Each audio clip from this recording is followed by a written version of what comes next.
Good morning, I am Karl Marx de Mariano, and this is the first part of the report, Chapter 20, Income Inequality and Poverty.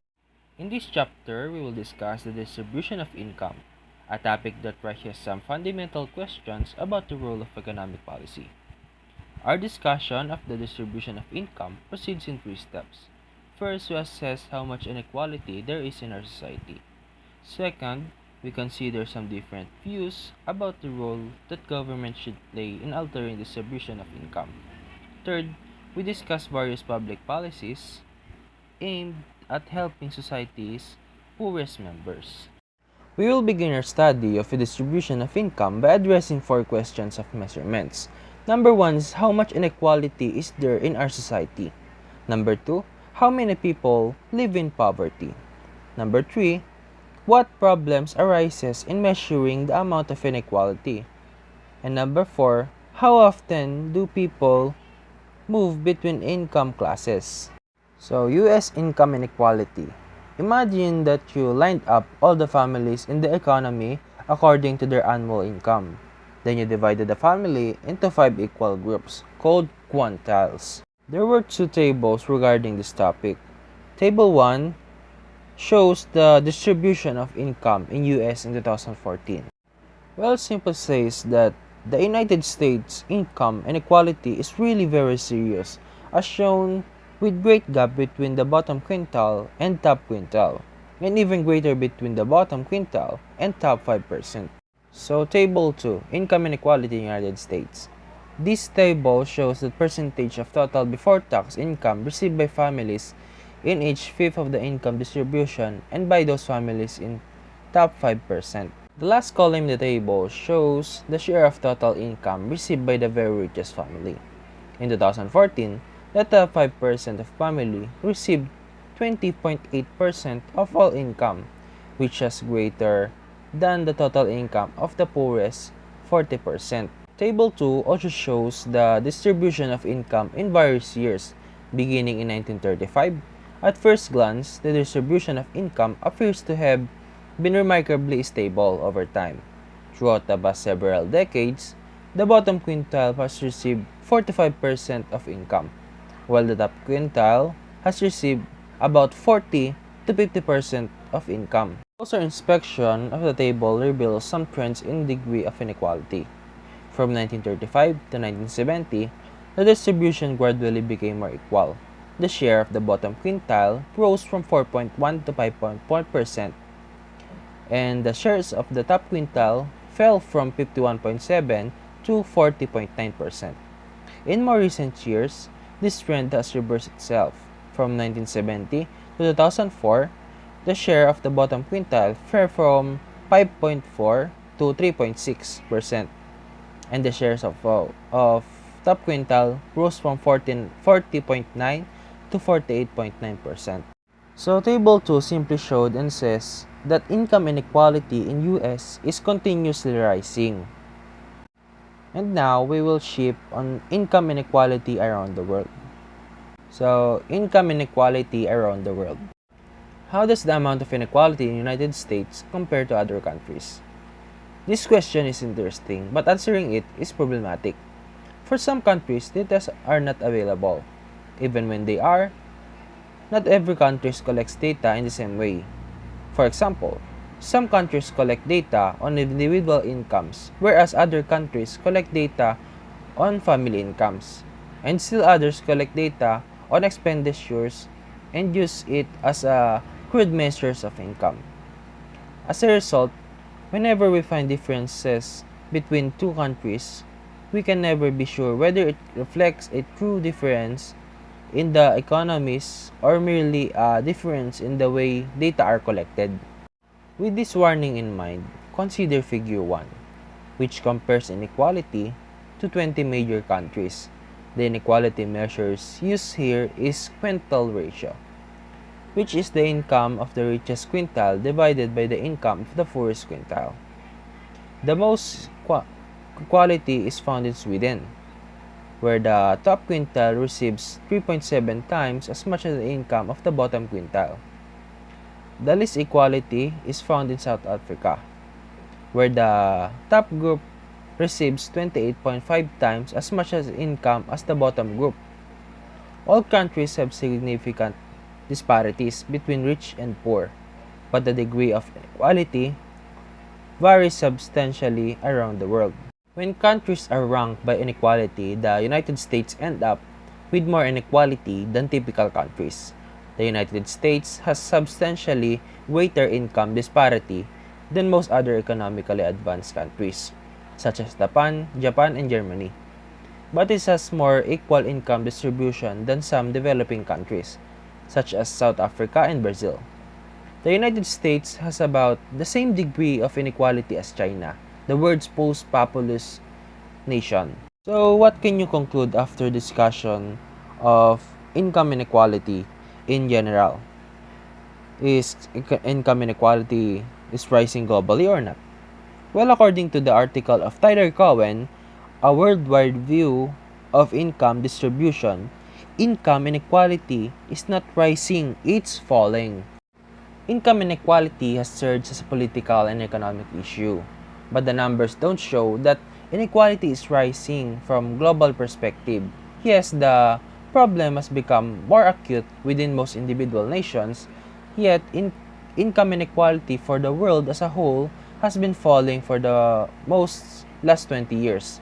It's a fact that hasn't been noted often enough. Related to the topic, income inequality is poverty rate. There are several definitions of poverty.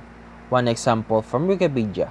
Poverty is about not having enough money to meet basic needs including food, clothing, and shelter. The World Bank Organization described poverty as hunger. Poverty means that the income level from employment is so low that basic human needs can't be met. The World Bank defined global poverty as the number of people worldwide who live on less than $1.90 per day. A person surviving on less than 1.90 per day lives in extreme poverty. So, magkano ba yung $1.90 na yan? Kwentahin natin. As of today, the exchange rate is 50.71 pesos per dollar to. So, yung $1.90 na yan is roughly around 100 plus pesos lang. Isang araw. Isang araw lang yun ha. Diba? Parang allowance lang nung iba noon nung nag-aaral pa tayo ng face-to-face. A common use gauge of distribution of income is poverty rate. The poverty rate is the percentage of the population whose family incomes falls below an absolute level called poverty line. The poverty line is set by the federal government at roughly 3 times the cost of providing an adequate diet. This line depends on family size and is adjusted every year to account for changes in levels of prices. To get some idea about what the poverty rate tells us, consider the data for 2014. In the year, the median family in the United States had an income of $66,632. And the poverty line for the family of 4 was 24,230. The poverty rate was 14.8%. In other words, 14.8% of the US population were members of families within incomes below the poverty line for their family size. Let's simplify what is being said about poverty rate in America, the land of milk and honey. So, if there are only 1,000 Americans in USA and 14.8% are living below the poverty line, this means that 148 were the poorest among the poor. This is in 2014. Compared to our country, in 2014, the poverty rate is 25.8 or 258 Filipinos are living below the poverty line. Today, we have 23.1% poverty rate with population of 109 million. 25.3 of the Filipinos are considered poor or about a quarter of our population. At this point, I'm very sure that you have now a concrete and vivid picture of what is meant by poverty and who are the poor. So let us examine figure 2. So figure 2 is about the poverty rate in the United States from 1960 to 2015. Figure 2 shows poverty rate since 1959. When the official data begin, you can see that the poverty rate fell from 22.4% in 1959 to a low of 11.1% in 1973. This decline is not surprising, as average income in the economy adjusted for inflation rose more than 50% during this period. Because the poverty line is an absolute rather than a relative standard. More families are pushed above the poverty line as economic growth pushes the entire income distribution upwards. As John F. Kennedy once put it, a rising tide lifts all boats. Since the early 1970s, however, the economy's rising tide has left some boats behind.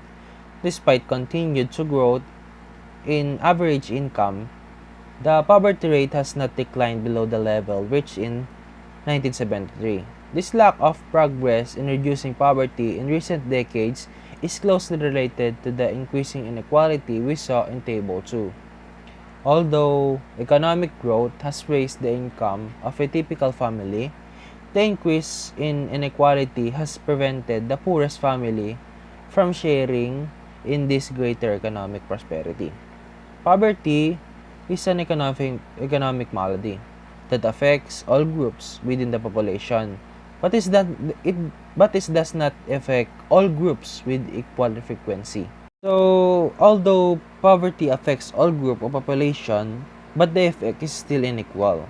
Mahirap na nga, hindi pa pantay-pantay yung kahirapan. To further explain it, let us examine Table 3. So, Table 3 shows that poverty rates for several groups, and it reveals three striking facts. Number 1, poverty is correlated with race. Blacks and Hispanics are more than twice as likely to live in poverty as whites. Number 2, poverty is correlated with age. Children are more likely than average to be members of poor families, and the elderly are less likely than average to be poor. Number 3, poverty is correlated with family composition. Families headed by a single mother are about 5 times as likely to live in poverty as families headed by married couple. These three facts have described American society for many years, as they show which people are most likely to be poor. These effects also work together. Almost half the children in Black and Hispanics female-headed household live in poverty.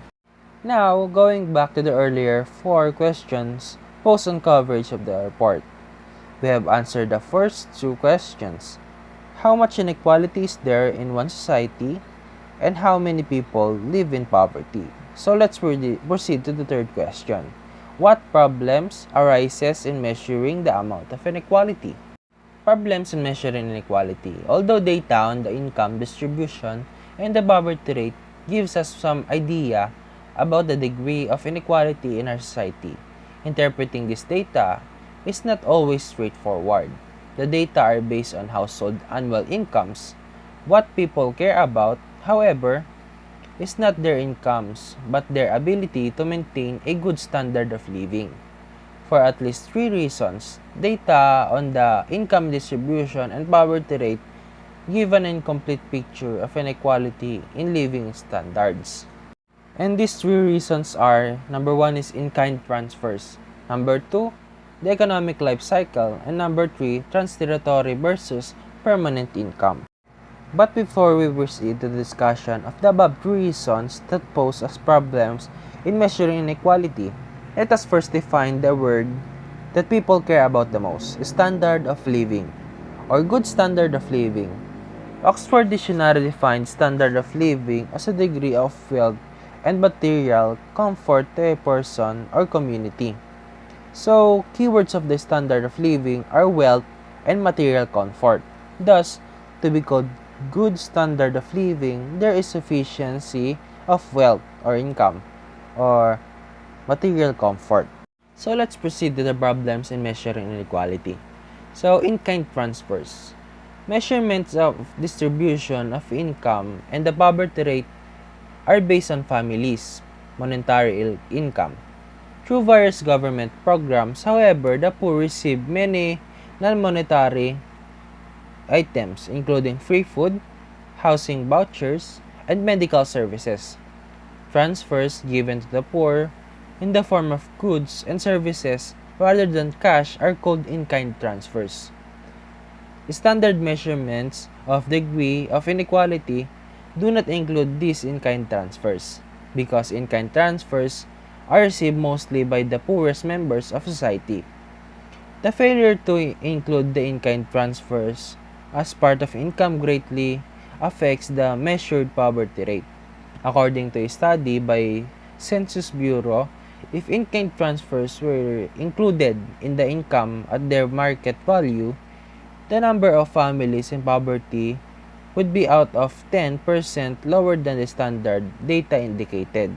So, in-kind transfers to the poor given in a form of goods and services rather than cash.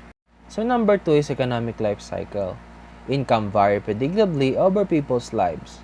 A young worker, especially one in school, has a low income. Income rises as the worker gains maturity and experience, peaks around age 50, and then falls sharply when the worker retires at around age 65. And this regular pattern of income variation is called the life cycle, because people can borrow and save to smooth out life cycle changes in income. Their standard of living in any year depends more on lifetime income than on that year's income. The young often borrow, perhaps to go to school or to buy a house, and then repay these loans later when their incomes rise.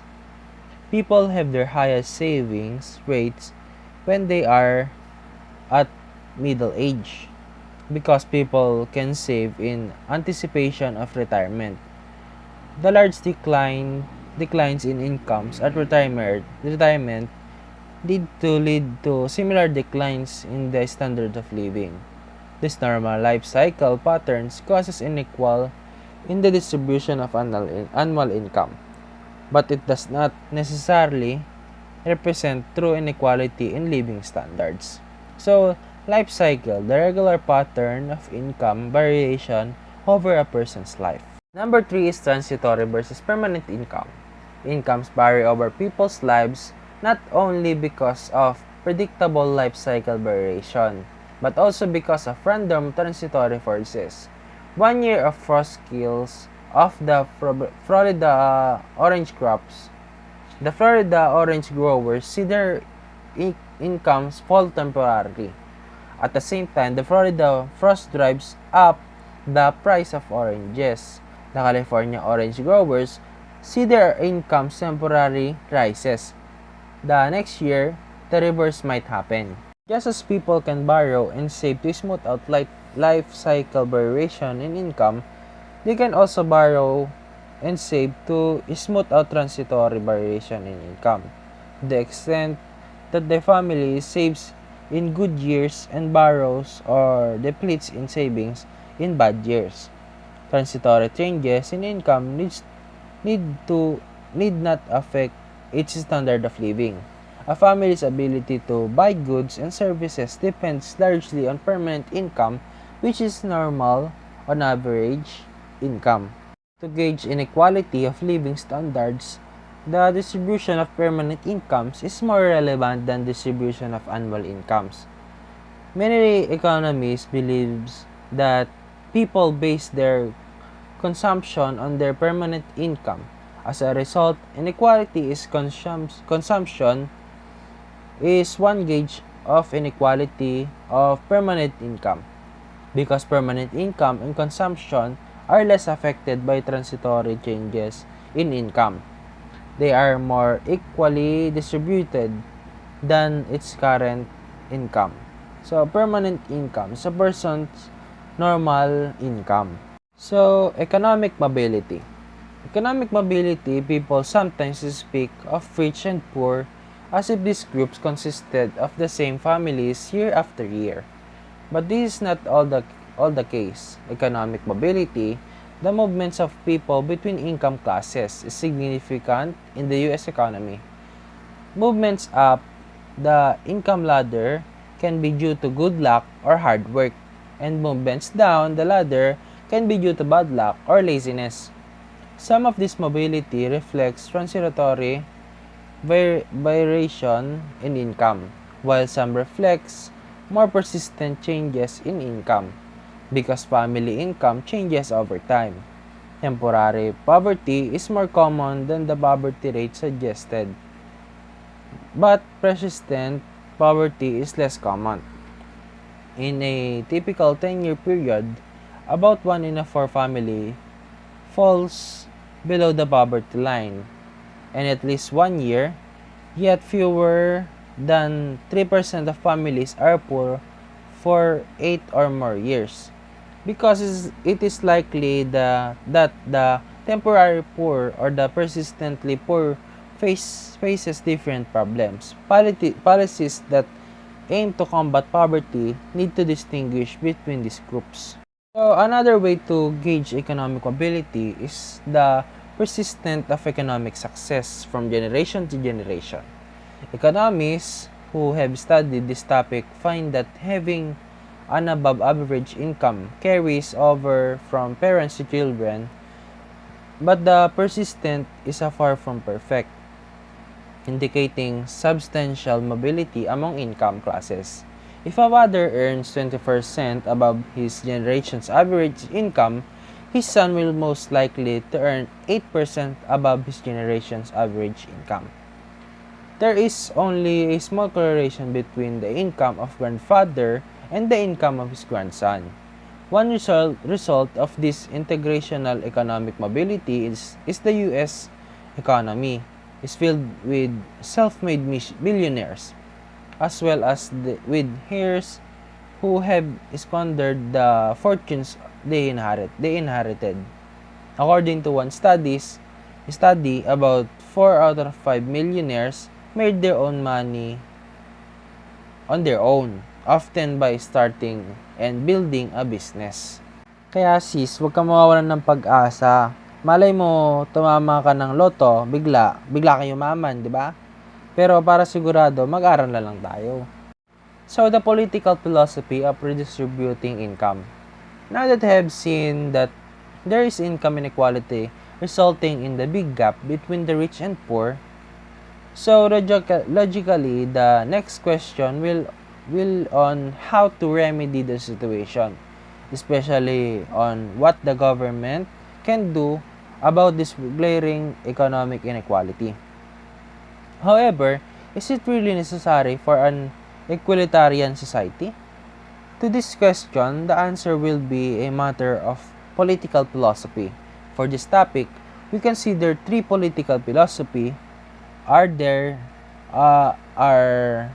utilitarianism, liberalism, and libertarianism. So, utilitarianism. A prominent school of thought in political philosophy is utilitarianism.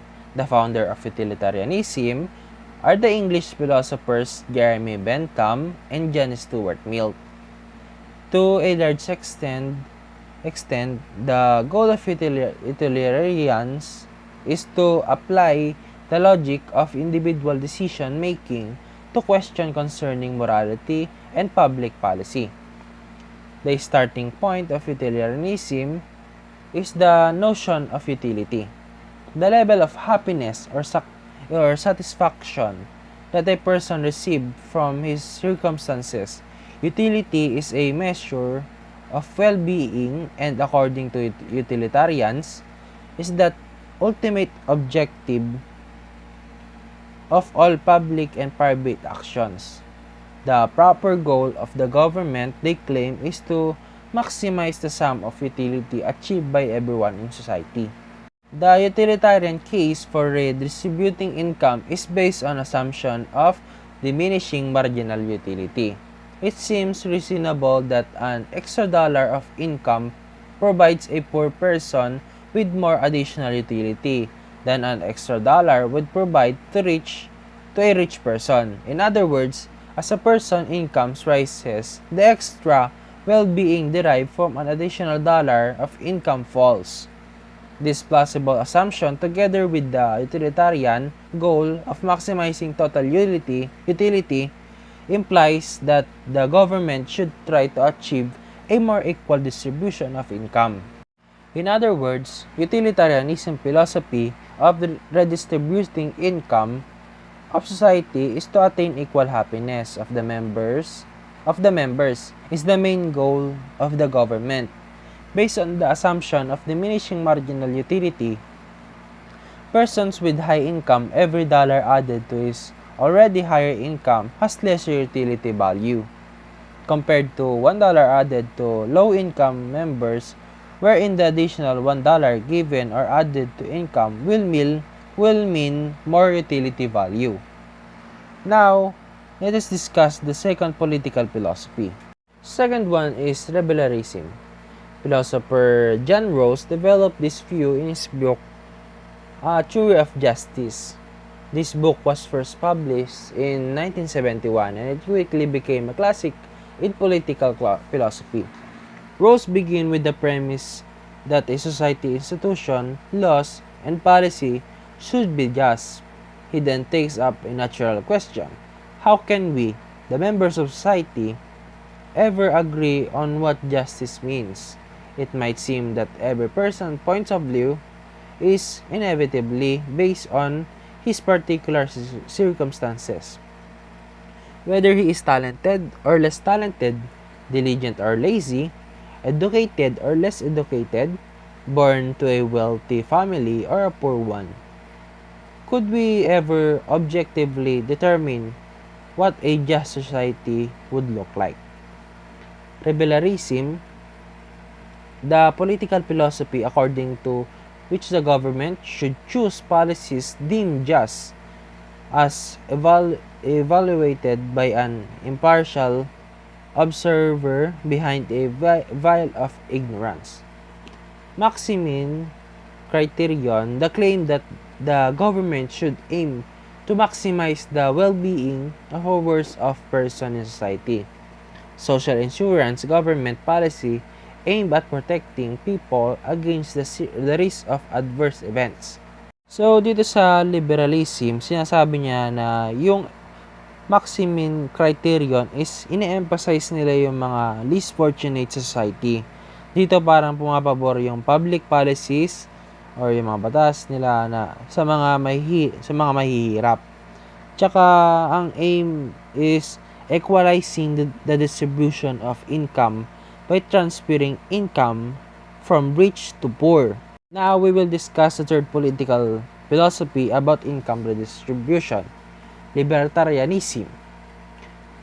So, libertarianism, third view of inequality, is called libertarianism. The two views we have considered so far, utilitarianism and liberalism, both view the total income of society as a shared resources that a social planner can freely redistribute to achieve some social goals. By contrast, libertarianism argue that society itself earns no income.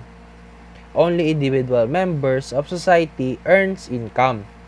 According to libertarians, the government should not take from some individuals and give to others to achieve any particular distribution of income. Whereas utilitarians and liberals try to judge what amount of inequality is desirable in society. Nozick denies the validity of this very question. The libertarian alternative to evaluating economic outcomes is to evaluate the process by which this outcome arises. When the distribution of income is achieved unfairly, for instance, when one person steals from another, the government has the right and duty to remedy the problem.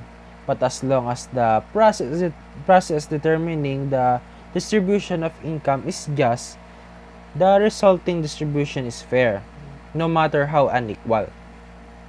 Libertarians conclude that equality of opportunities is more important than than equality of incomes. They believe that the government should enforce individual rights to ensure that everyone has the same opportunity to use his talents and achieve success. Once these rules of the games are established, the government has no reason to alter the resulting distribution of income. So, dito sa libertarianism, ay gusto nila equality of opportunities kasi daw mas importante 'yon kaysa sa equality of incomes. Totoo naman kasi kung may trabaho for everyone, 'di ba? Walang taong maghihirap. So, doon na po nagtatapos yung report ko. Thank you for listening. Yung part 2 po, i-discuss po ni Miss Micaela Kiambao. Thank you.